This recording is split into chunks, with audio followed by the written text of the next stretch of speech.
तो आज से 1 महीना जो हम लोग आज जुलूस मना रहे हैं उनके स्वागत के लिए, इसलिए हम लोग पूरा जुलूस निकाल रहे हैं सब जगह से, और उनके स्वागत के लिए कि हमारा राजा हमारे बीच में आएगा।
तो सबको जय मसीह की। God bless you all of you. आज के सुंदर समय में हम परमेश्वर की उस योजना को जो हम पर प्रकट किए उसके विषय में हम बात करना चाहते हैं। तो सबसे पहले हम ये बात करना चाहते हैं कि जो लोग परमेश्वर के जीवन में आ जाते हैं उनके जीवन में परेशानियां और रुकावटें और बंधनें क्यों सबसे ज्यादा उनको नजर आने लग जाती है, और वो क्यों इस समस्याओं में ही उलझे रहते हैं जबकि परमेश्वर उनके सामने खड़ा रहता है। आज हम देख रहे हैं कि जहां जहां पर चर्चेस हैं, जहां जहां पर आप वीडियो के द्वारा देख पाते होंगे, लोग अपनी चंगाइयों को पा रहे हैं, अपनी छुटकारा पा रहे हैं। और मैं ये भी चाहता हूं कि हम सब परमेश्वर को करीब से जाने, हम परमेश्वर के उस वचन को जाने जो परमेश्वर ने हमसे हमारी आत्मा में रखा है, हमारे हृदय के अंदर उसने वो बीज डाला है।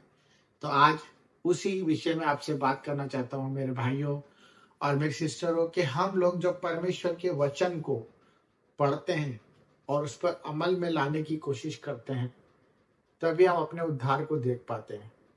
मैं आज देख पा रहा हूँ कि बहुत सारे लोग हैं जो अपनी चंगाइयों को रिसीव नहीं कर पा रहे, जो अपने छुटकारे को नहीं रिसीव कर पा रहे। वो हम में से ही है, परंतु वो कोई ऐसे लोग नहीं है जो परमेश्वर को प्यार नहीं करते, परंतु उनका प्यार और उनकी परमेश्वर की तरफ निवेदन प्रार्थना पूरी क्यों नहीं हो रही है।